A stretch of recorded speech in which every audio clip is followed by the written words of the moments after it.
would like to say that what has truly impressed me about the efforts of CAAM, which is the Citizens Alliance Against Malnutrition, is that those of us who are in it from politics have the rarest of rare experiences in that this is one issue that we have managed to keep apolitical. Throughout these 11 years, we have never tried to score brownie points that my state is doing better than your state or my government is versus your government, because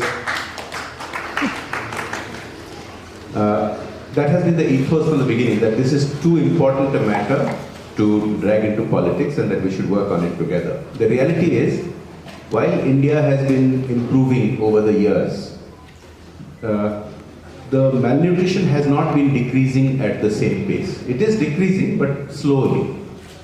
And we still have many areas that are worse than the proverbial sub-Saharan Africa. What has happened with this group's efforts through the advocacy that we have been doing is, as Neerja pointed out, besides meeting political leaders at state and union level, we have been meeting opinion makers, editors, experts in the field to try to find out what are the best practices that we could adopt. Now, we may or may not all agree on the best practices, although some are fairly universal. But what is important is that both the union and state governments treat the continuing scourge of malnutrition very seriously. So our effort has been that this should be reviewed regularly by cabinet meetings. It should be regularly part of the NDC discussions, and so on and so forth. What strikes me about this report, which is on urban malnutrition, vis-a-vis the overall malnutrition that we've been seeing. By the way, the other thing that you mentioned briefly is extremely important to dwell on, which is the impact it has on our demographics. We keep talking about our demographic dividend, but what malnutrition does to cognitive abilities, what malnutrition does not just to physical stunting, but lessens the ability to learn, to hold jobs.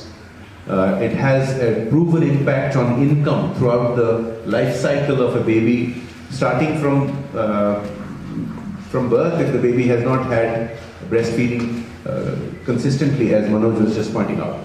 Final thing I want to say about this particular report is on urban India, and India is very, very rapidly urbanizing. So this is something that we should really be looking at urgently. And although the numbers are somewhat better than the overall, the fact is that we really ought to have been nearly eradicating malnutrition by now, at least in urban areas. And that's why it's all the more urgent, all the more important that urban areas get attention. Of course, rural areas too. But the fact that we have not yet eradicated it, or nearly eradicated in urban areas, should tell us that our progress is far too slow. And I think that sets the stage for a discussion on what are the steps that we need to take.